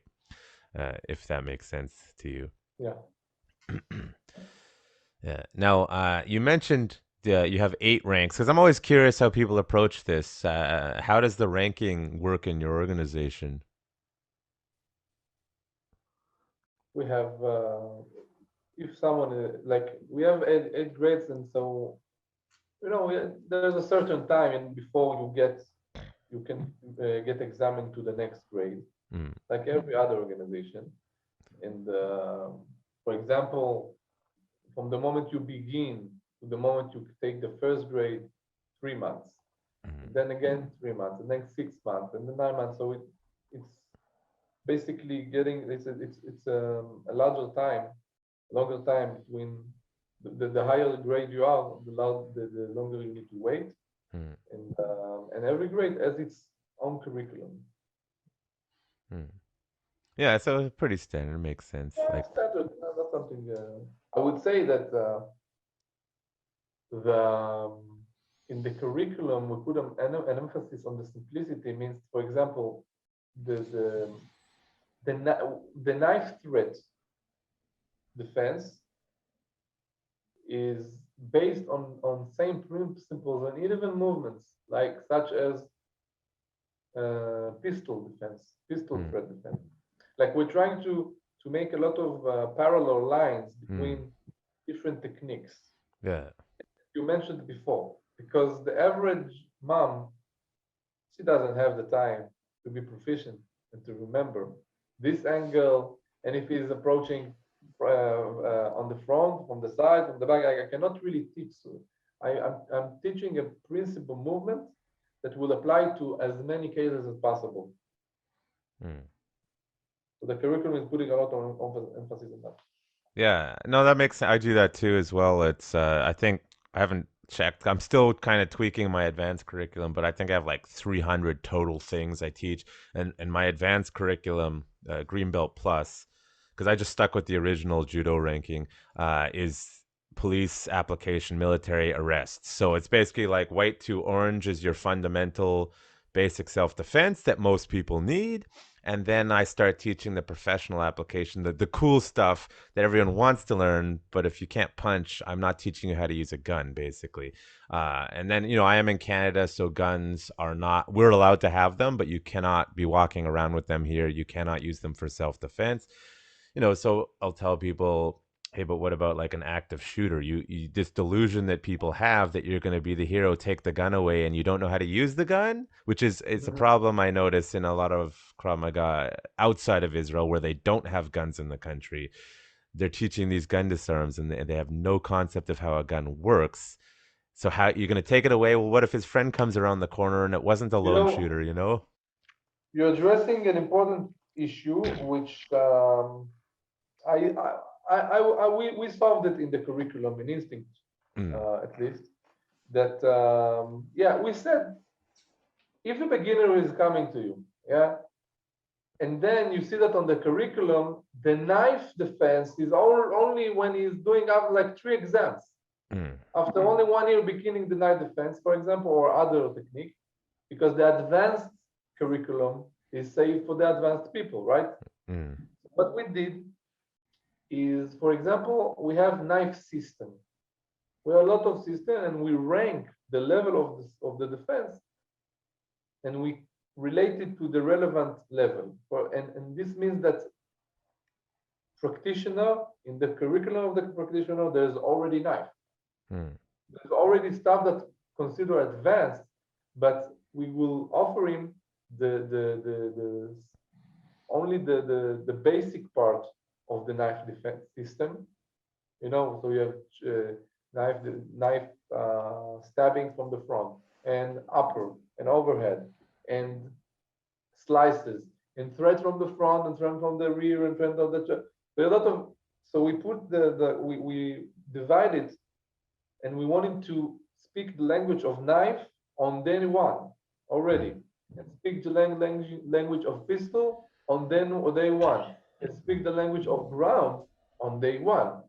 Like according to it, we don't want him to weigh too much.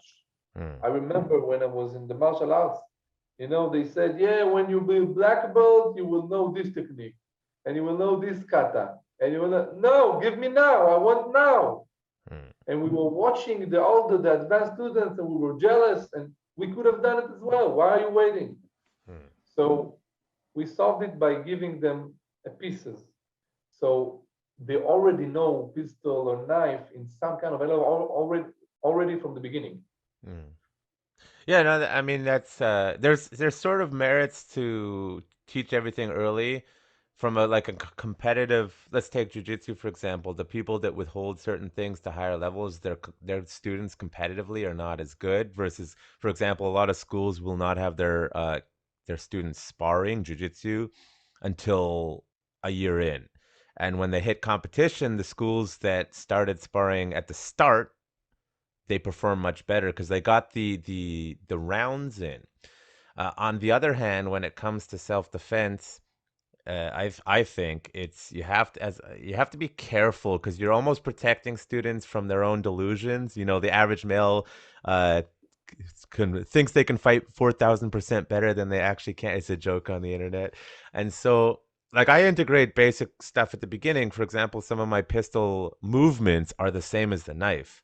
Obviously, there's different because the way the gun works Great. and the way the knife works, but the certain techniques I'll teach are similar in their connection, so that by the time they get to the gun, the overall movements. Obviously, there's mechanical differences with a gun. And a gun, I want it out of their hands as fast as I can.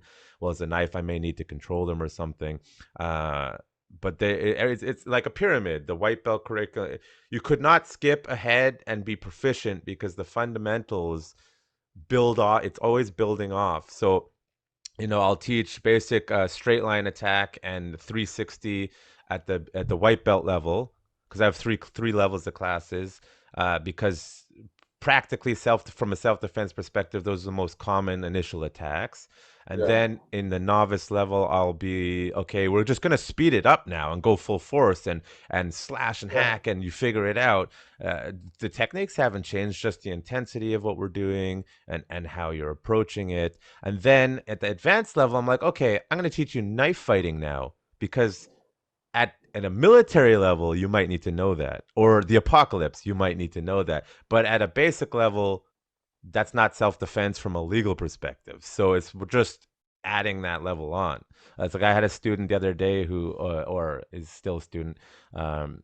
He's like, his dad used to teach him like hardcore knife fighting, and he had, there's issues with the dad like that, and he's like, I don't want to learn the knife stuff at the beginner curriculum. And I started to teach him. He's like, oh, this is actually like self-defense, because he had in his head that knife fighting is self-defense. And I'm like, no. So I'll reserve that for the students who've shown me you're mature enough to understand when you actually getting in a knife fight, because people watch, too much Hollywood. They always think they start with the knife out, standing in front of each other. It's not what the YouTube video shows. So it's just building up the more complicated situations. Like active shooter situation is complicated but simple, but the news and the media confuses people how to behave. And you start with the simple situation, build up, get a little more complicated. But as I said, my curriculum is like, I don't know, 300 overall techniques, including the advanced stuff. And maybe sometimes I'll tweak it because I don't like how it worked, or I have students. I'm working on my law enforcement. I have some students who do a lot of security work at the hospitals with mental health patients, and I'm integrating some of the stuff they do because they have a lot of real world experience compared to me on a day to day basis. So that first principle is building up thing. I think it's the future, or if not already, it's a must. It's a must for curriculum development, rather than separating everything. I think you're doing great. Like you're doing similar to what I do, and this is you're in the good direction with that. Yeah, I hope so. Yeah. So I mean, I got about 20 minutes left because I have an appointment, and I do want to use all that time because I think you have a lot of good things. But is there anything in the next sort of 20 minutes that you want to talk about that we have not covered yet? Not something in particular. You go ahead. You have wonderful questions. Oh, that's good. Well, let's talk about your book then. How does the book, one, is it available in English or is it only Hebrew? Because I see on your Facebook it's all Hebrew. And either way, sort of how does your book tie into everything you've said so far? Yeah, so the book is called Unconventional Weapon, the complete guide for using fear. And this came out of a lot of, let's say, clinical practice here in my clinic and also from students, from Maga students. And I, I saw that there is a need for, because of my experience with fear, and I have a lecture. I have a lecture called Fear Wisely. I also have a course, a digital course called Fear Wisely, the mastering the mechanism, the most important mechanism in life, the fear. And I claim that the fear is the most important mechanism that we have in life. When you walk correctly with fear, you are um, you are a winner. You can just overcome everything. You can be a monster in everything you touch, because the fear is a weapon.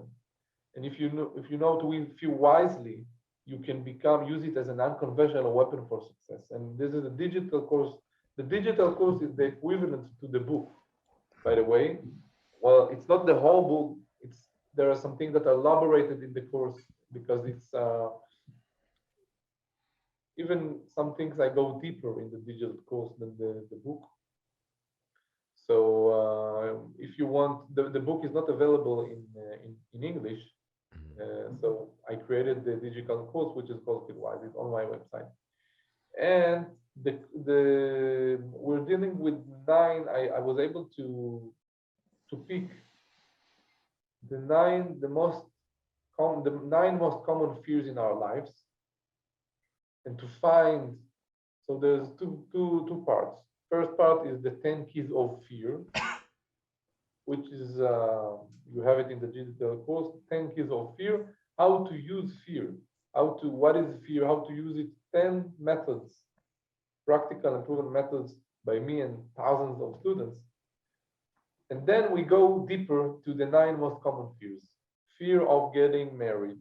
Fear of the. That was a big fear, by the way. Huge fear. All of us. Yeah.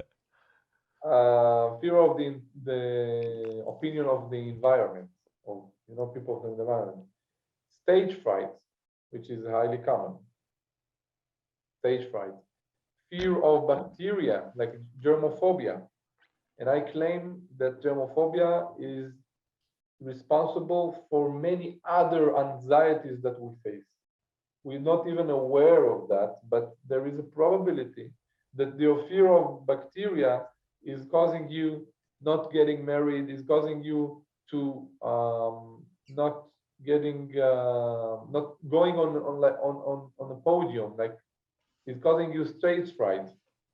I explain how it works, how the pathways work, and I prove it with a lot of scientific researches, and also my own experience and perspective.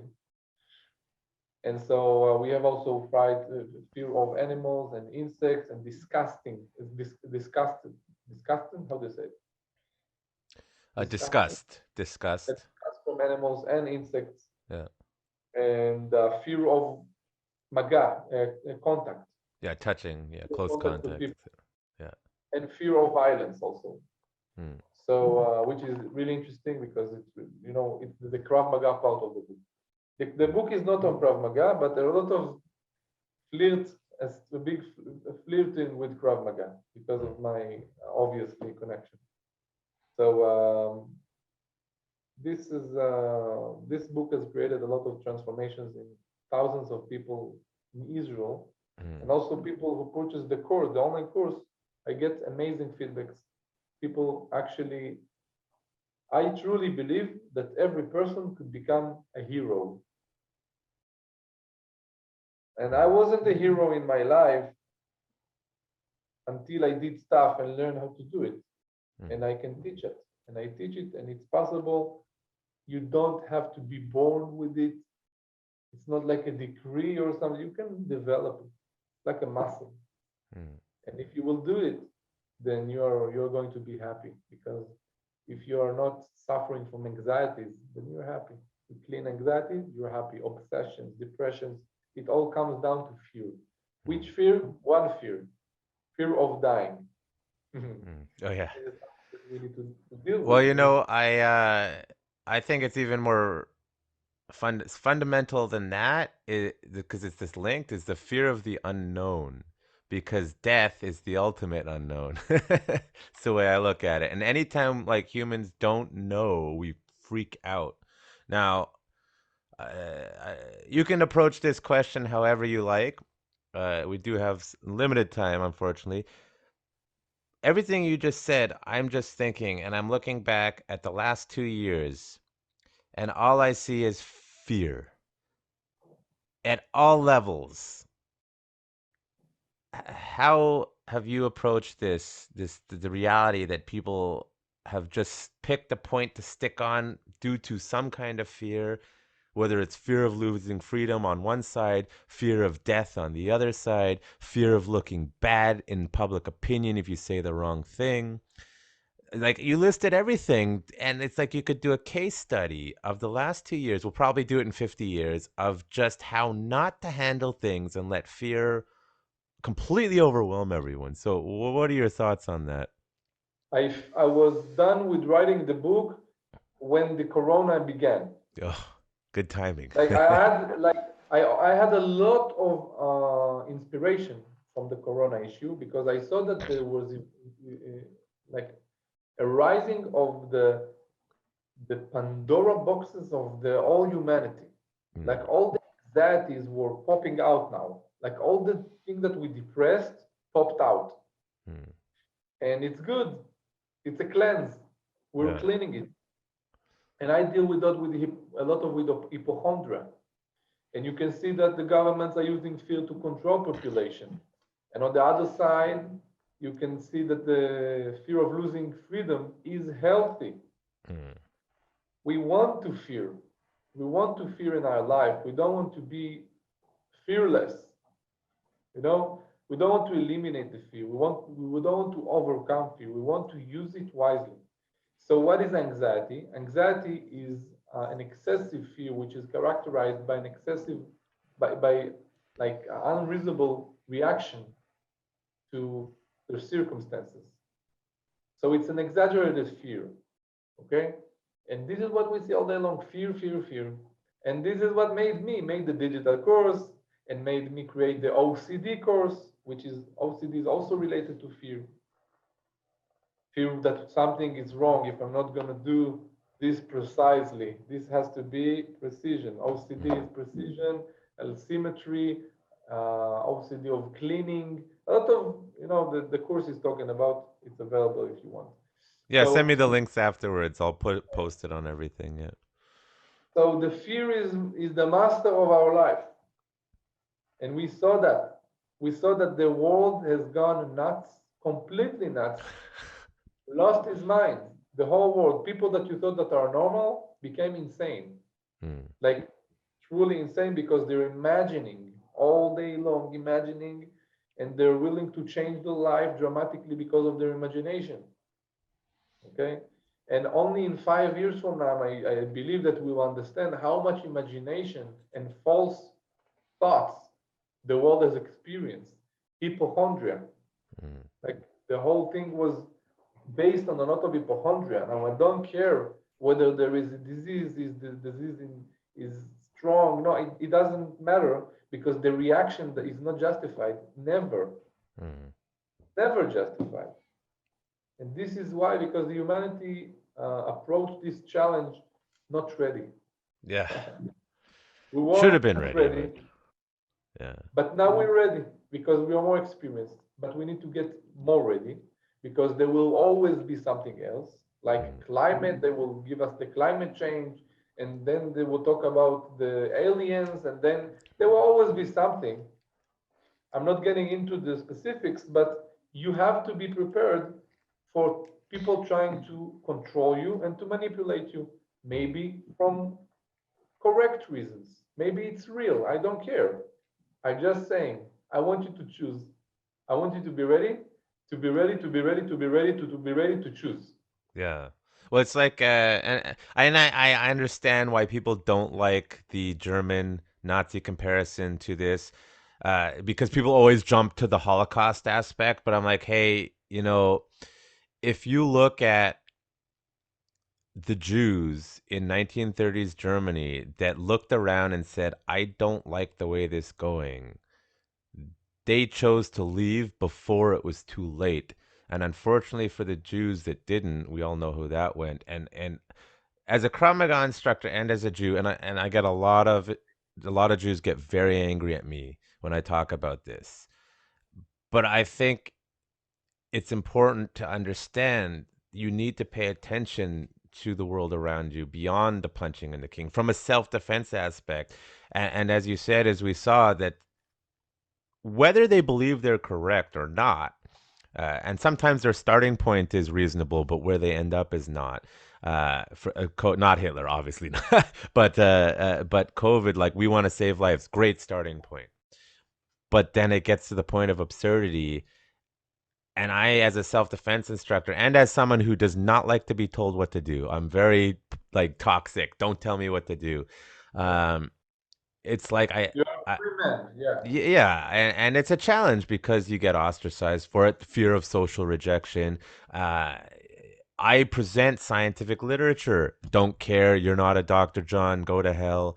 Yeah. And it's just like, it's so important, as you said, to understand the fear. Is it controlling you, or are you making a rational decision about it? Because I do have my issues, but I try to approach it from a rational perspective. And the more you learn psychology and the more you learn how the human biology works, and the why, you're like, wait, am I just panicking and doing what they're doing because I want to fit in?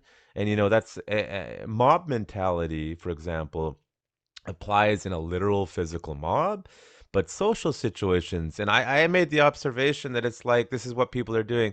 Hey, are we all doing the lockdowns? Yeah, this is a little crazy, but we're doing it right. And if you're Because just listening, everybody yeah, does it. Yeah. yeah. And it's just like that fear management is so important for self-defense and being a happy human, as you said. And it's because it's so primal. It is difficult. And we just saw, I said, it's going to be a case study. Eventually, when all the bullshit is washed out and we really get to the bottom of what happened during the last 2 years, it's going to be a psychological case study of human mob mentality, behavior, and fear. I wrote Uh, an article about it. mm, The conclusions after 2 years, the conclusions on humanity after 2 years of mental pandemic. This is yeah. what I wrote. You can look it up. Interesting conclusions, and one of the conclusions is that humanity is not, let's say, fulfilling its potential. Yeah. Not really fulfilling its brain potential, unfortunately. And the fear of death is so horrible. And I'm not saying that I'm not fear of death, but I'm just saying that I would say, a better relationship with it because I worked on it and I learned how to use it correctly. And accepting that is one of the ways to cope with it, right? Mm. Mastering the mechanism of fear is crucial in these days. This would lead humanity to a better world because a fearful man is not a nice man. When you sit around a brave person, you feel safe. Mm. And when you sit around a fearful person, you feel threatened, not opposed, not vice versa. He's fearful from you, you will feel threatened because there's a vibration going on, right? And this is why I think that we need to invest in our relationship with fear and to not let this mental pandemic occur again, because this is ruining the world. So, if you don't want to ruin the world, save yourself. Work on your relationship with fear. This is why I put all my jetons. You know what jetons is? Of No, the casino. The casino, jetons, how do you say? I put all my eggs in one oh, basket. all the chips, all the chips. Yeah, Yeah. yeah. I put all my eggs in one basket, and the basket is fear. Mm. When you solve fear, and all his friend is anxieties, phobias, OCD, panic attacks, depression, all of the fears, satellite subjects, then we are going to experience a much healthier world. Mm. Oh, I would say so. It's again, because I love this quote. I'm just gonna pull it up. Just give me one sec. It's also from the book Dune. Uh,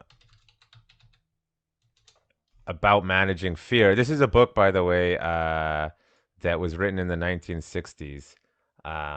So this is the saying that they have. So it's like a mantra, if you will. I actually have the first line of it tattooed on my back. I got it while I was in the military, funnily enough. But it goes, "I must not fear. Fear is the mind killer. Fear is the little death that brings total obliteration. I will face my fear. I will permit it to pass over me and through me. And when it has gone past, I will turn the inner eye to see its path. Where the fear has gone, there will be nothing. Only I will remain." I think he wrote, it's a science fiction book, but this guy was brilliant. And it's, that saying that he came up with for the group, the Bene Gesserit, to override their primal instinct. I think it's very much in line with what you're saying and what you've written. Let me give my correction, which Mm, I disagree, is do not try to eliminate it. mm, Don't try to look back and see that it's gone and that there is no, because otherwise you're going to jump out of an airplane or of a building and you're going to do dangerous stuff. No, we want to be sane people with the healthy fear mechanism, the right dosage of fear, the right dosage of oxygen, the right dosage of food, the right dosage of sex, the right dosage of water, the right dosage of fear. Do not eliminate it. mm. And I am trying to teach what is the healthy way, the healthy dosage of fear. Yeah, managing it, because it is, yeah, the way we're designed, you're not going to get rid of fear, otherwise it doesn't work. But I think I think that's probably a good place to end. Um, any final words? You're a great interviewer. Oh, thank you. It sounds like you're a great Krav Maga instructor. Trying to be, yeah, thank you. Um, You have a deep yeah, respect for Krav Maga and the whole psychology aspect of it, which is good. And uh, it was really great time for me here with you. awesome. I Thank you. learned a lot. Good, So I me like too. it. I learned some stuff as well. Um, great. How can people get a hold of you? Social media, email, website? Facebook, Instagram, YouTube. Mm, And you can contact me personally if you have any questions about what we spoke on the podcast. I do when uh, like apart of instinct, running the organization and doing lectures also in Israel and also now online because I'm not flying too much right now. I'm waiting to open up a little more. Still, I'm doing a lot of stuff here in Israel. I also do personal processes and consultation meetings online. So if you want to have something, there is a list of things that I am, let's say, expert in, like obviously fear, anxieties, panic, phobias, OCD. The OCD, there is a course if you would like to obtain, available on, you'll get a link of that. And personal processes, if possible, if I have availability for that. And also one-time consultation meetings. This is also possible, either through the website or just contact me personally. Personally, it's better to contact me personally because through the website it goes through my team, to my customer service, and faster will be through me if you'd like. And that's it. Awesome. Well, thanks for coming on. Thank you for the. Absolutely. Have a good night. Thank you for listening to the Warriors Den podcast. If you like this podcast and our content, make sure you support us in the many various ways you can. The easy and free ways start with liking, subscribing, following, and leaving a positive review wherever you may be listening or watching.